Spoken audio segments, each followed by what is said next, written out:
conversando con el politólogo de todos, ¿ah? Está en Huancayo, está en Ayacucho, está en Lima, está en medios nacionales, locales, lo vemos por todos lados, Lincoln Onofre. Lincoln, ¿cómo estás?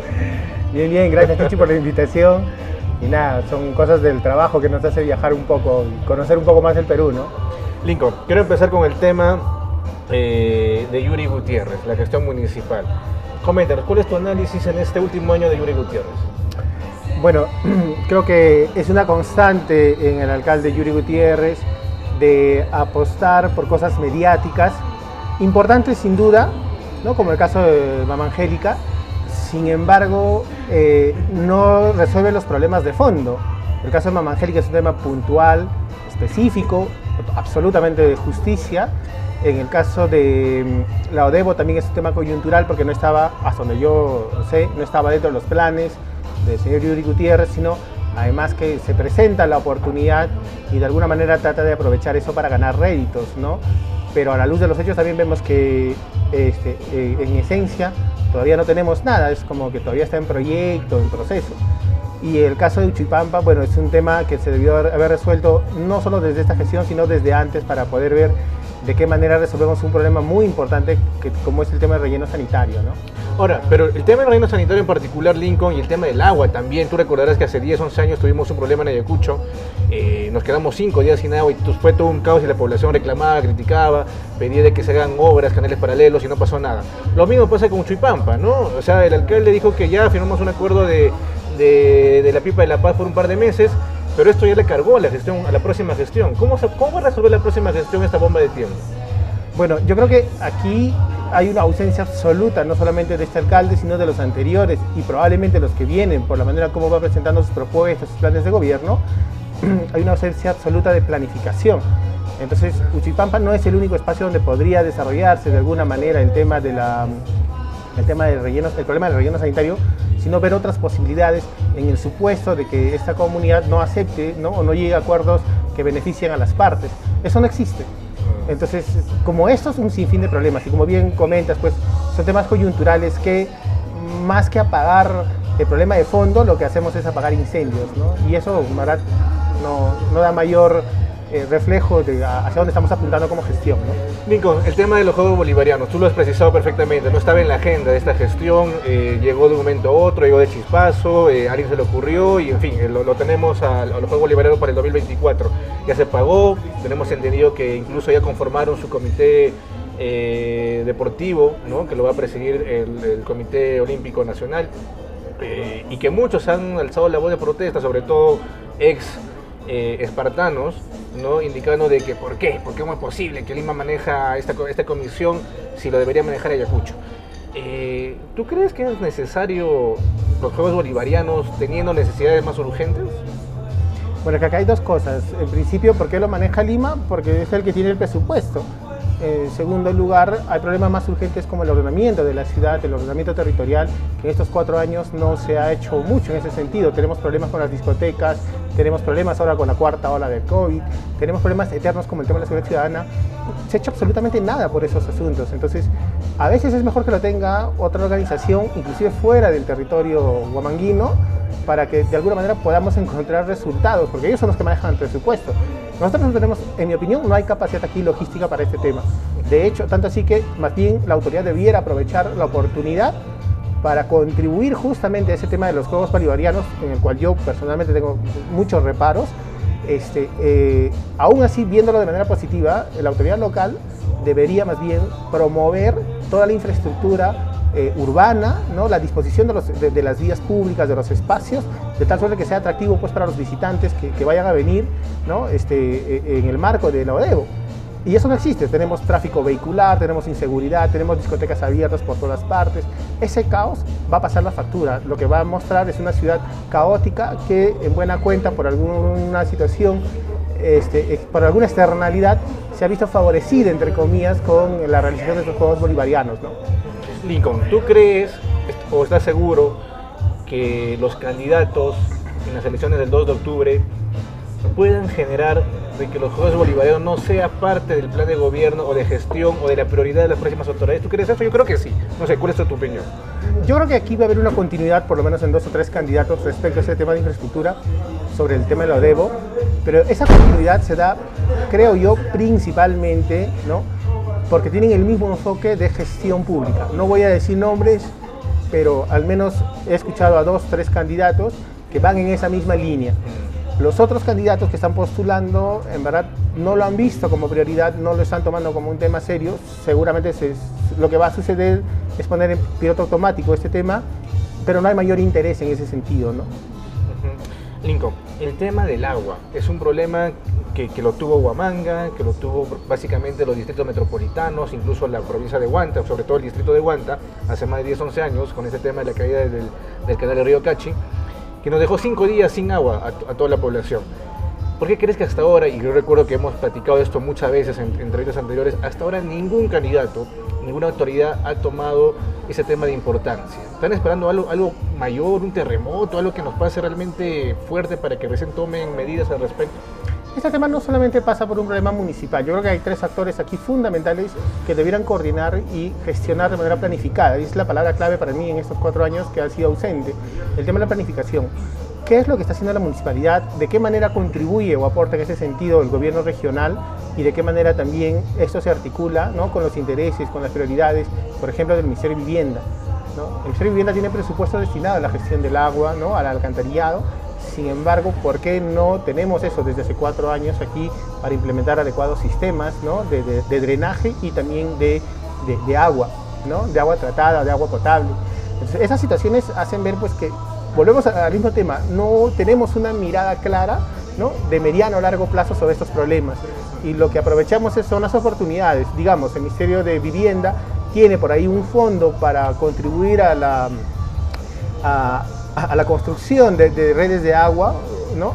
Entonces, no es una gestión propiamente ni del gobierno regional ni del gobierno local. Lo que estamos haciendo es montarnos sobre algo que existe.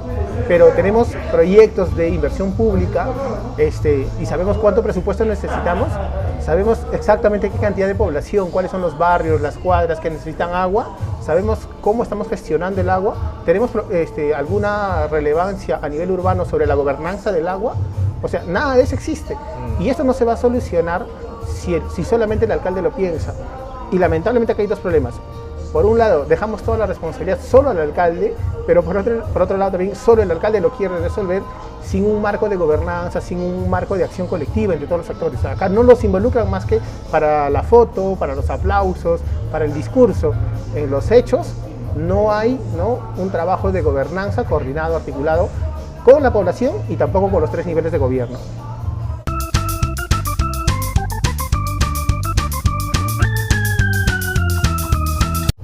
Lincoln, el tema del gobierno regional de Ayacucho, ¿no? Carlos Rúa Carvajal, su último año de gestión, personalmente no veo ninguna obra emblemática, no veo que haya sido una gestión como se propuso en campaña, ¿o me equivoco? ¿Cuál es tu análisis sobre Alberto Rúa Carvajal? No, ahí comparto contigo esa mirada, ¿no? Y no le podemos echar la culpa de este tema solamente al problema, al año y medio que tuvimos, ¿no?, de este problema de sanidad pública a nivel global, que es el tema del COVID. Va más allá. Si recordarás, en muchas entrevistas desde el inicio de este tema del COVID, nosotros ante esa crisis, ¿no?, miramos un momento de oportunidad. Era un momento de oportunidad para hacer gestión del conocimiento, era un momento de oportunidad desde el trabajo remoto de poder hacer trabajos de oficina, ¿no?, destinados justamente a ver de qué manera implementamos proyectos de unas mega infraestructuras o proyectos de largo plazo, de gran impacto. Nada de eso hubo, pero además hay que sumar ahí el tema propiamente de cómo se gestiona, ¿no?, el gobierno regional, con funcionarios de cargo de confianza que no conocen del tema, que están pagando favores políticos o favores económicos probablemente. No hay una mirada, ni siquiera una autoridad de parte de un liderazgo y autoridad de parte del gobernador regional, ¿no? Entonces, y ante esos cambios constantes que hemos vivido, tanto a nivel municipal como a nivel regional, de los funcionarios, lo que hace el Estado es trabarse. Y al trabarse no va a avanzar nada. Los técnicos pueden tener la mejor voluntad, pero no hay una cabeza que dirija esto. Y al no existir esa cabeza estratégica que oriente hacia dónde va a ir el tema, y menos una autoridad con la suficiente fuerza sobre sus funcionarios de confianza, los resultados están a la vista. Acá lo único que hay que hacer es medir lo que ellos propusieron en el plan de gobierno lo que ellos se comprometieron a hacer en el acuerdo que firmaron ante la Mesa de Concertación de Lucha contra la Pobreza, ¿no? Lo que dice su propio POI, ¿no? Su Plan Operativo Institucional o su Plan Estratégico Institucional, y también el Plan de Desarrollo Concertado. Si uno se echa a ver estos documentos de gestión que te dicen cuáles son las prioridades del territorio y haces un match, haces un comparativo con lo que hemos avanzado, con la ejecución presupuestal que tenemos y en qué aspectos se han gastado, vas a encontrar claramente de que no hay una coordinación entre los intereses de la autoridad local, porque nosotros somos así, somos caudillistas, somos personalistas, es nuestra cultura política, no hay una coordinación entre esos intereses de la autoridad regional con estos documentos de gestión que ya vienen de larga data o a los cuales de manera voluntaria también las autoridades de turno se han comprometido a realizar. Digo, pero ¿tú crees realmente que existe alguna autoridad en el país, sea nacional, regional o local, que utilice los documentos de gestión para gobernar? Sí, sí. En el norte puedo comentar los casos de Piura, el caso de La Libertad, el caso de Lambayeque, si no me equivoco, y San Martín son clarísimos ejemplos de que sí les interesa el plan de gobierno regional. O sea, de 25 regiones, 4. De las que yo conozco.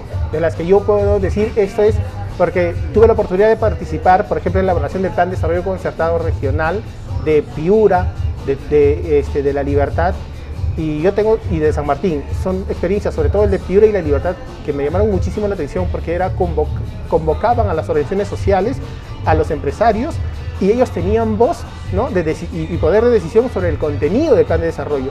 Y sobre esa base ellos han ido avanzando en situación mucho mejor, mucho más cómoda y holgada respecto a los proyectos de mediano y largo plazo. ¿Tú te la creíste esta propuesta de campaña de Rúa que dijo que cuando él llegaba al gobierno regional de Ayacucho iba a fiscalizar los 8 años de gestión de Bufuros Corima? No, en verdad no, porque no estaba convencido. Creo que en más de una oportunidad lo hemos dicho desde el inicio de campaña y ahí nos hemos ganado varios, no sé si enemigos, pero por lo menos anticuerpos, ¿no? Hemos tenido, porque nosotros no es una situación, Chichu, recordarás, y también los que nos han seguido desde ese tiempo, a través de las redes, no era una cosa que simplemente decíamos, no éramos negativos, sino aquellas cosas que no iban a suceder las decíamos en base a documentos, en base a experiencia, en el caso del señor Rúa, ¿no? En base a su experiencia como alcalde provincial o distrital, perdón, y luego como alcalde provincial. Entonces, los argumentos que él tenía para justificar la falencia de sus actividades públicas no era propiamente de este gobierno regional, ¿no? O sea, venía ya desde atrás. Entonces uno se echa a ver cuál ha sido el resultado, o por ejemplo, la ejecución presupuestal durante los casi 5 años, si no me equivoco, de gestión del señor Rúa Carvajal en Huanta. El presupuesto, la ejecución presupuestal era súper baja, no llegaba ni al 30%. Se incrementó de manera sustancial más bien cuando él renuncia para postular al gobierno regional. Entonces, existe evidencia que te hace ver de que eso no va por ese lado. Hay un conjunto de denuncias que ha estado en curso, como muchas autoridades probablemente, ¿no? A nivel nacional, pero ahí existe información que te dice, en verdad, el tema de la corrupción trasciende pues a las distintas autoridades de turno, ¿no? Lincoln, Pedro Castillo estuvo en Santiago de Picha y anunció sobre el tema de la masificación del gas en el Perú, luego de que el Congreso aprobara esta ley. Y dijo Pedro Castillo de que va a iniciar, que Ayacucho va a ser el inicio, la partida, para que se empiece con todo el tema de la masificación del gas. Yo hace tiempo conversé con unos conocedores del tema y me decían, no sé si tú también lo sabrás, imagino que sí, señalaban de que para hacer el tema de la masificación del gas en Huamanga, en los 5 distritos metropolitanos, por lo menos habría que bajarse un par de calles, mejor dicho, un par de casas, ni siquiera un par, varias casas, del distrito de San Juan Bautista, de Carmen Alto, para que las tuberías puedan ser conectadas y llegar hasta el centro histórico y la parte más alejada del distrito de Ayacucho. ¿Cómo tú percibes este anuncio de Pedro Castillo? Y dijo, ¿no? Lo invitamos al gobernador regional que vaya al Ministerio de Energía y Minas mañana mismo para que gestione y que Ayacucho tenga la realidad del gas masificado en sus tierras. ¿Te parece algo, cómo decirlo, chauvinista por parte del presidente Castillo? Él tiene una herramienta que puede utilizar para estos casos, para hacerlo efectivo, para hacerlo real, que se llaman obras por encargo, si no me equivoco. Que ya sucedió, lo que por ejemplo me acuerdo es la reparación de alguna iglesia en el sur de Ayacucho en la gestión del señor Ollanta, si no me equivoco. O sea, sí hay esos mecanismos. Acá estamos hablando de una inversión bien grande, que además, aun cuando mañana mismo el gobernador vaya al Ministerio de Energía y Minas y pasado, digamos, se aprueba un proyecto que salgan bajo la manga y lo que fuera, no lo va a ver esta gestión. No lo Eso demanda años, ¿no? Ahora, que yo el lado técnico que comentas, honestamente desconozco, pero guiándome de ese comentario que haces, no creo que sean solo 2 o 3 viviendas, sino más que se requieren, sí, sí. ¿no? Y que no sería ningún problema en el marco del desarrollo nacional de poder hacer pues una suerte de compra-venta, ¿no? Un justiprecio para los propietarios si se demanda pues adquirir toda esa vivienda, ¿no? O sea, como fuera el caso, hay mecanismos que te permiten poder realizar ese tipo de gestión. Sin embargo, es más, hasta creería que la población va a estar interesada, ¿no? Presionar o ceder ese tipo de espacios. Sin embargo, habría que ver eso. ¿Cuánto de lo que se ha dicho existen documentos? O sea, ¿ya existe el proyecto de masificación del gas más allá del anuncio presidencial? Yo no lo conozco. Ya sabemos más o menos dónde se va a instalar la planta. Hay un cálculo así, como dicen, al ojímetro, ¿no? De cuánto es que va a costar eso, cuánto tiempo va a demandar. Pero en papeles, ¿qué tenemos? O sea, hacer un proyecto de inversión pública no es una cosa que sale de la noche a la mañana. Es todo un estudio que demanda tiempo, demanda recursos. ¿Quién va a pagar eso? ¿No? Entonces, con eso no digo que no se puede hacer, se puede hacer, como te volvía al inicio comentaba, ¿no? Hay un tema de obras por encargo, si no me equivoco. Entonces, si hay eso, aún con estas facilidades va a demandar un buen tiempo realizar esos estudios técnicos. Si los existe, yo no los conozco, no sé si tú.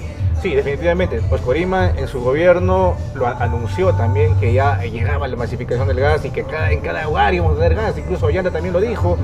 Vemos, pasaron 2 gobiernos y Rúa también, como tú bien señalas, pasará simplemente como un anuncio más y me imagino que Rúa pues visitará el despacho del ministro de Energía y Minas para saludarse y conversar, pero como tú bien has precisado, va a demorar tiempo, esta cuestión no lo va a hacer. Pero además a quien le correspondería hacer eso, en teoría, es al ministerio, al sector correspondiente, o sea, ¿cuál es? O sea, digamos, si le transfiere un presupuesto al gobierno regional, tenemos la logística necesaria, tenemos el recurso humano con la capacidad para hacer este tipo de estudios, el perfil de este tipo de proyectos. O sea, ¿tenemos los recursos humanos y logísticos para hacer realidad este proyecto o estamos hablando una vez más de cederlo a un tercero, ¿no? A una empresa privada para que lo realice? Si ese es el mecanismo, creo que aquí quienes siguen la gestión pública saben que más menos, mal que bien, quien lo va a hacer mejor es el sector mismo. Y sobre esa base pues ya se monta para los aplausos no solamente el gobernador, sino los distintos alcaldes por donde pasarían estas tuberías, ¿no? Pero es básicamente para la foto y el aplauso. Así, y justamente recuerdo mucho que se hablaba de eso, ¿no? Del sector privado que se encargaría de realizar todo este megaproyecto de la masificación de gas, pero ahí venía también un tema, Lincoln, era que esta empresa iba a invertir pues varios miles de millones, pero que al momento de ofertar el gas, ¿no? Porque tiene que recuperar lo que ha invertido, decían en ese entonces que la empresa privada tenía que pasar más de 100 años para que recupere de acuerdo al precio cómodo y barato que iban a vender el gas. O sea, no le salía factible, no era negocio para la empresa. De hecho, o sea, no sé si sea tanto como 100 años, sino más bien, y ahí vuelvo a hacer la pregunta, lo que estamos hablando es en base a especulaciones, porque lamentablemente no tenemos documentos fiables, ¿no? Documentos oficiales sobre los cuales hacer ese tipo de aseveración. Y esas especulaciones alimentan otro tipo de situaciones, por ejemplo, el número de viviendas que deberían tener acceso al gas. Nuestras viviendas están diseñadas, existe la infraestructura a nivel de vivienda, a nivel de familia, para poder insertar el gas. O sea, no la tenemos. No la tenemos. Tenemos casonas coloniales, tenemos casas rústicas, predios realmente con una infraestructura bastante cuestionable. Así es. O sea, ¿tenemos la infraestructura para poder recibir el gas en casa? Hay que preguntarnos eso. ¿Cuántas familias necesitamos? Y alucinemos en un momento que el gas va a estar acá. Ya las redes están. ¿Cuántas familias realmente van a poder pagar el costo de instalación domiciliaria? Porque ya de ahí el gas es relativamente cómodo, ¿no? Estamos hablando de un promedio de 10, 20 soles mensuales, sí. Me parece súper interesante, bueno. Pero para recibir el gas a ese precio hay toda una inversión grande que hay que hacer no solamente del sector privado, sino también a nivel individual. Imagínate, cada barrio tendría que organizarse un número determinado de viviendas, ¿no? Que acepten y estén dispuestos a pagar por ese tipo de situaciones. Entonces, veamos qué urbanizaciones, qué barrios, qué territorios, qué espacios urbanos, ¿no? Podrían acceder con mayor facilidad a eso. Si esa cantidad de espacios urbanos, de viviendas, justifica la instalación del gas domiciliario, enhorabuena. Y si no, O sea, las brechas de inequidad, estas brechas de desigualdad económica y social que existen, va a hacer que personas que vivan, por ejemplo, digamos, en Yuraj, por más que quieran, no van a poder acceder porque no tienen el dinero, porque el espacio no se presta. Muchos de nuestros barrios están en zonas de alto riesgo, ¿no? En tema de gestión de riesgo de desastres, están en zonas vulnerables. O sea, la vulnerabilidad es económica, una vulnerabilidad social, una vulnerabilidad además en cuanto a dónde están ocupadas estas viviendas. O sea, los que menos tienen, que son los que más necesitan, son los que menos van a poder acceder a esos beneficios. La cosa se vuelve más crítica y no es ser pesimista, o sea, vayamos a los hechos, ¿no? O sea, no se trata de... lo concreto. Exacto, sobre evidencia.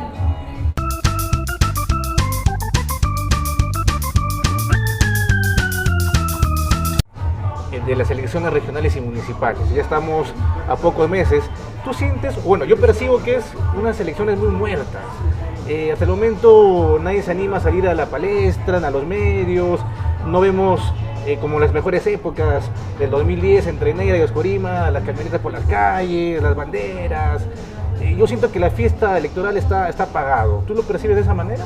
Lo está porque esto, como sabes, es el último mes, sino las 2 últimas semanas donde todo empieza a moverse, a movilizarse, ¿no? O sea, ahorita estamos celebrando, o están celebrando cosas bien, ¿verdad? A mí me parecen hasta vergonzosas celebrar que el Jurado Nacional de Elecciones haya aceptado, ¿no? Que forme parte de esta contienda electoral, o sea... El día de los admitidos, el día de los admitidos. O sea, de verdad, eso a mí personalmente me parece ridículo festejar ese tipo de cosas. Disculpen los amigos que festejan y que son candidatos, pero es así, o sea, si yo estoy postulando, estoy en la responsabilidad, no solamente del que postula para ser alcalde, sino de todo el equipo que lo acompaña, de tener todos los documentos en regla. Claro. Cuando el Jurado Nacional de Elecciones no admite algún grupo, alguna plancha por algún motivo, lo que te está diciendo al final de cuentas es que ha sido súper tan informal de que no merece ser candidato.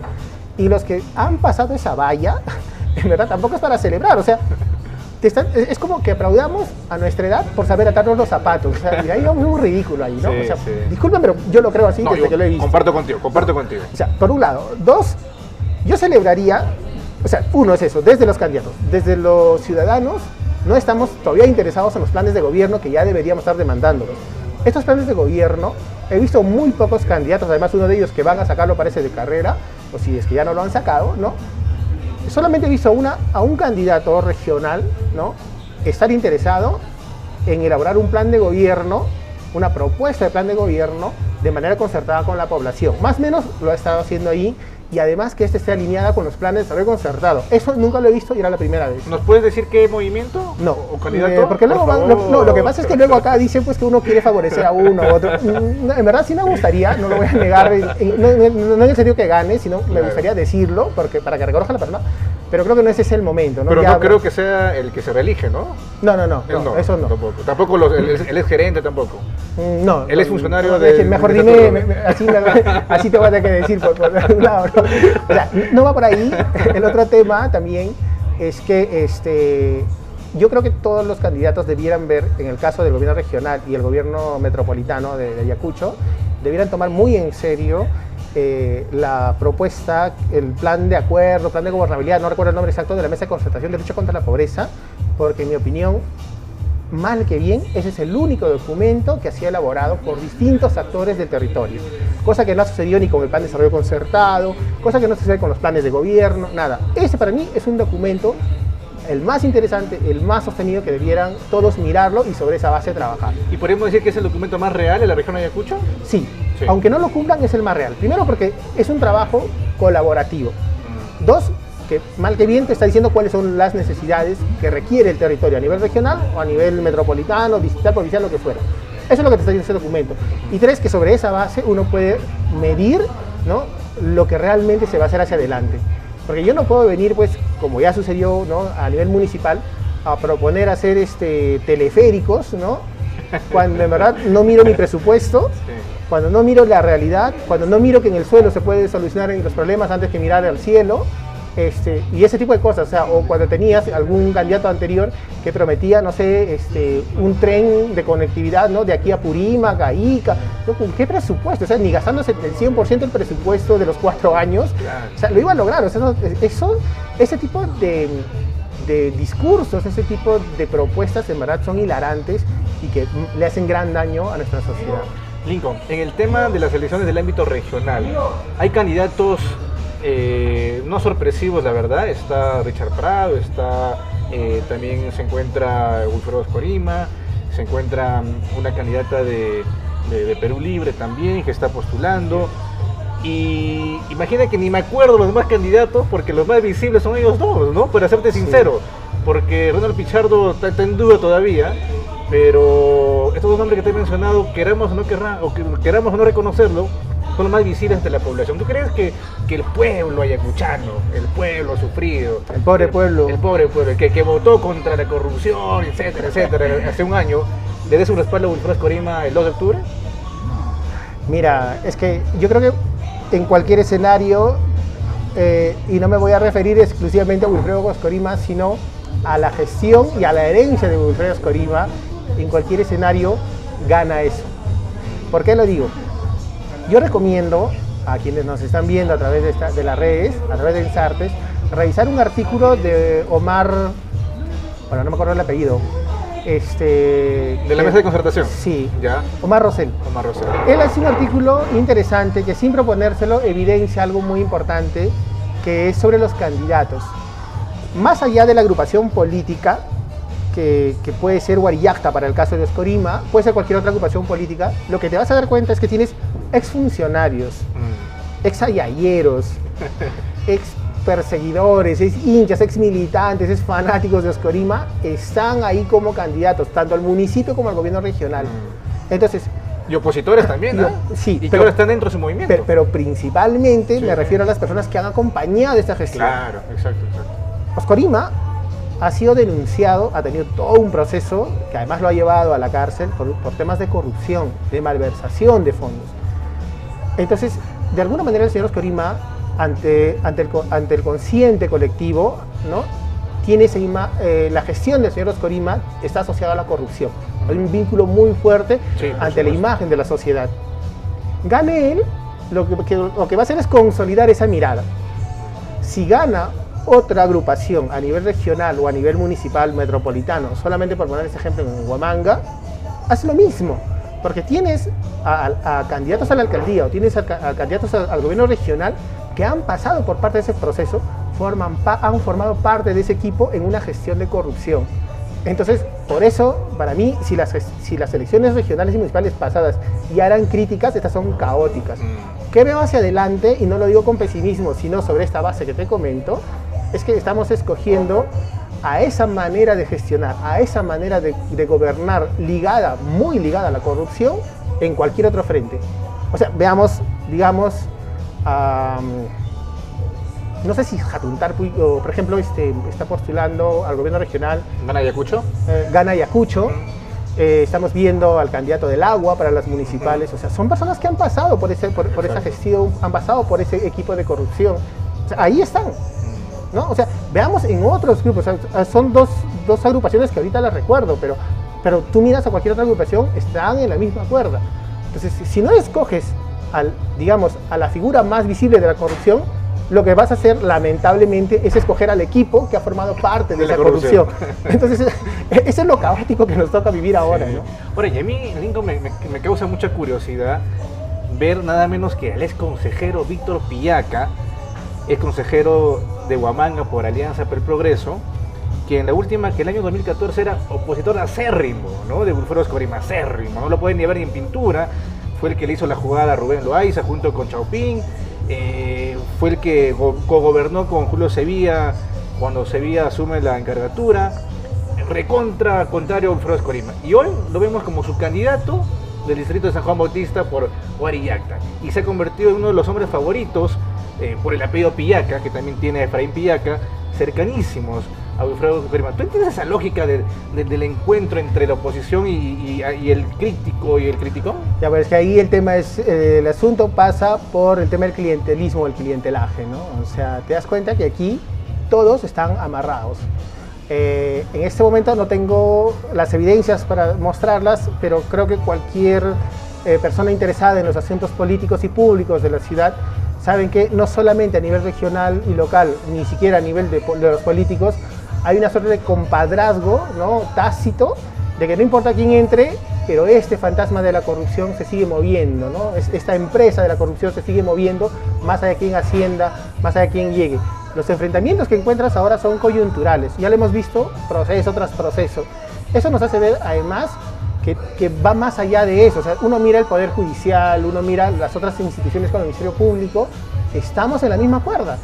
O sea, ¿por qué los casos, por ejemplo, el caso del ex gobernador Oscorima, acá ha tenido carta blanca y se tiene que resolver en otra jurisdicción judicial, ¿no? O sea, ¿por qué? Porque en muchos casos, no solamente a nivel de corrupción o de lucha contra la corrupción, sino a otros niveles, inclusive a nivel de violencia familiar, violencia sexual, a otro tipo de delitos y faltas, las cosas se tapan. Eso que la población reniega de otros fiscales, de otros jueces, de otros magistrados a nivel nacional, se reproduce tal cual hoy día también en nuestro territorio, a nivel local. Y yo creo que aquí es necesario una apuesta ciudadana por generar cambios. Y no se trata, y hago un paréntesis para hacer un paralelo con el tema nacional, no se trata de convocar a nuevas elecciones, no se trata de sacar un presidente democráticamente electo, no se trata de cerrar un congreso, porque después, en cualquiera de esos escenarios, ¿no? Entre quien entre, la situación se repite. Entonces, ya no se trata de cambiar al que nos representa, se trata de cambiar nosotros como ciudadanos y exigir ese cambio, ¿no? A nivel institucional, político, partidario. Nuestros movimientos políticos existen solamente para las elecciones. Después desaparece, después muere y se convierte, si no en vientres de alquiler, se revenden, como es el caso obvio, ¿no? Del Cerrito Azul. Así es. O sea, entonces ahí estamos entrampados nosotros como ciudadanos y no podemos hacernos ajenos a ese problema, ¿no? Por supuesto que no. Lincoln, finalmente, la provincia de Huamanga.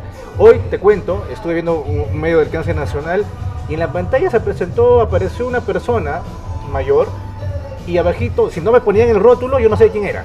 Y era el alcalde de Lima, ¿no? Ni me acuerdo su nombre. ¿El arquitecto o el Muñoz? No, el nuevo, el que lo reemplaza a Muñoz. Exacto. Sí, sí. Y inmediatamente imaginé Huamanga. Tenemos varios candidatos de la provincia de Huamanga que ninguno me da su nombre. Y siento que el próximo alcalde de Huamanga va a ser el que menos nos imaginemos. El que nadie conoce y que sin querer queriendo, al igual que pasó con Germán Martinelli en el 2006, va a estar de la noche a la mañana siendo alcalde de Huamanga el 1 de enero del 2023. ¿Tú ves esa misma figura? Es que solo necesitas, si no me equivoco, entre 3 y 15 mil votos. O sea, yo recuerdo en un momento con una persona que me consultaba sobre estos temas, le decía, si tú aseguras que tienes 13.000 votos, adelante, ¿no? O sea, lo único que necesitas es eso, claro. No necesitas más. Sobre una población de más de 200.000, si no me equivoco, o sea, 13.000 es nada. Y es tan nada que ni siquiera la cantidad de candidatos que tenemos pueden sacar esas cifras, ¿no? Pues no. Les cuesta. Cuesta.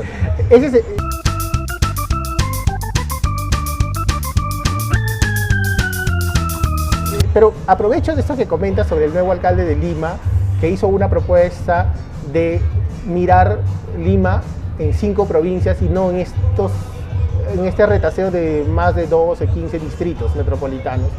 Y acá sucede lo mismo. Tenemos muchas personas, ¿no? Y muchos ciudadanos, pero también gente en el Congreso, que son muy interesados, ¿no? En crear nuevos distritos. O sea, por todos lados, ¿no? Esta ciudad es chica, es tan pequeña que no amerita, pues tenemos ¿cuántos? 5 distritos, 5 municipios, a ver, San Juan, Carmen Alto, Jesús Nazareno, Huamanga, que parece que solamente gobierna la Plaza de Armas, y esto es, porque tampoco le llega, y por ahí uno más que me olvido, ¿no? O sea, Andrés Sabrino Cáceres. Andrés Sabrino Cáceres, sí. Y a Carmen Alto creo que dije, ¿no? Digamos, claro. 5 o 6 que tenemos. O sea, realmente amerita eso. Lo que te está mostrando es que no hubo una planificación de parte del gobierno metropolitano, el de Huamanga, que te permita poder gestionar y abarcar a estos otros lugares. Y lo que tú necesitas, en algún momento también lo publiqué, para hacer un nuevo distrito, es lograr cantidad de firmas cuyo número es menor a toda la población estudiantil del Colegio Mariscal Cáceres. Claro, sí. O sea, exacto, si tú lograses, y no te hablo solamente de firmas de mayores de edad, de población. Creo que 1.200 firmas me parece que es, ¿ah? No me acuerdo ahorita el número, sí, por ahí. Cuando busqué la información, recuerdo que era menos que la población que existe en el Colegio Mariscal Cáceres. Así es. O sea, y con eso lográbamos hacer algo de 112 distritos en Huamanga. O sea, si empezamos a hacer ese tipo de cosas, ese es el resultado que tendríamos. Y yo creo que más bien ahí algo positivo que rescato de ese señor es de unificar los distritos. Estupendo. Que además nos llevaría a ahorrar recursos. Así es. O sea, tienes a Jesús Nazareno con problemas por recoger la basura. Tienes problemas en Carmen Alto, en San Juan Bautista y en Andrés Avelino Cáceres por recoger la basura. ¿Por qué? Porque tus presupuestos son tan pequeños que no te permiten poder gestionar y pagar ese tipo de servicios a un privado. ¿Qué pasaría si más bien juntamos el presupuesto, hipotéticamente, de Carmen Alto, de San Juan, de Andrés Avelino Cáceres, de su bolso más, y entre los tres pagamos a una sola empresa, ¿no?, que nos gestione bien el recojo de residuos sólidos? Pero eso no lo quieren, pues. No. Eso no va a querer los municipios. Mientras nosotros, Lincoln, estamos hablando sobre ese tema y la propuesta que, como tú mencionas, lo ha lanzado el alcalde de Lima, paralelamente, Germán Tacuri y Margot Palacios, muy emocionados, muy alegres, en sus redes sociales anuncian que han creado más distritos en la provincia de Huamanga y Huanta, imagínate. Mira, lo que voy a decir es políticamente incorrecto e impopular. ¿No? Muchas personas que están interesadas en crear nuevos distritos probablemente no les caiga bien después de decir esto. En verdad no les favorece absolutamente en nada. Y están los resultados. O sea, tenemos tantos distritos, sobre todo los rurales, que han sido creados, ¿no? Y después de 1, 2, 3 años te das cuenta que su presupuesto no les alcanza para aquello que ellos habían querido hacer. Así es. Entonces, 1. 2, no tienen el recurso humano que les permita gestionar municipalidades tan pequeñas como estos distritos rurales. No tienen el recurso humano porque el presupuesto no les alcanza. Díganme ustedes si una persona va a ir por 1.000, 1.200 soles, una persona con las capacidades para ser, pues, digamos, gerente municipal, para ser administrador. O sea, no, y el sueldo no te da para más. Entonces vas a llevar personas que accedan a este tipo de salarios y van a trabajar en base a lo que ese incentivo les da y no pueden hacer más. Lo que no quita, o sea, este problema en el tiempo te das cuenta de que el resultado o la cura es peor que la enfermedad. Y para mí es un graso error que estos congresistas estén promocionando y retaseando el territorio regional, por ejemplo, ¿no? Así es. Es un graso error, es pésimo. Pero por otro lado, también te hace ver que hay una desatención de parte de los gobiernos municipales, provinciales, hacia estos territorios. Y el ejemplo más claro tienes acá el gobierno metropolitano de Huamanga. O sea, no está atendiendo a los distritos rurales, no tiene un plan de desarrollo rural, no tiene un plan agrario, no tiene, o sea, los deja de lado y por ahí que una que otra cosa, les da un pequeño reservorio, una banderita por acá, les ordena un parquecito. O sea, eso no es la manera de gestionar y como no les atienden, los otros se echan pues a crear estos distritos, o a solicitar estos distritos, ¿no? Definitivamente que sí, Lincoln. Lincoln, te agradecemos muchísimo por haber estado esta noche aquí en Ensarte, te agradezco mucho. No, a ti también gracias y seguro cualquier rato, las previas electorales, volveremos a abrir el espacio de Ciudadanos para hacer entrevistas, ¿no?, a los candidatos que quieran responder nuestras preguntas. Ya en las elecciones pasadas pues se han escapado varios. Uno de ellos está volviendo a ser candidato al gobierno municipal, no ha querido. Es funcionario, ¿no? Amigo mío, además. No sé si amigo, pero por lo menos compañero de carpeta. Pero colega de carpeta, de la universidad, ¿no? Sí. O, bueno, y también al Congreso, ¿no? Que no han querido pasar por esas preguntas. Así es. Si quieren se las pasamos por adelantado, también no hay ningún problema. La idea es que respondan con veracidad. Y esperemos también no encontrar planes de gobierno bien curiosos donde nos hablen pues cosas como hacer hidrovías, ¿no? ¿Qué más nos pedían? Iba a ser un tema con comunidades no contactadas, claro. No sé, ¿de dónde? En Ayacucho no existe eso, ¿no? Esperemos que eso no haya plagios, sí, ¿no? Sí. Estamos atentos a eso, no somos Turnitin, pero sí somos personas que estamos revisando constantemente de qué tratan los planes de gobierno, ¿no?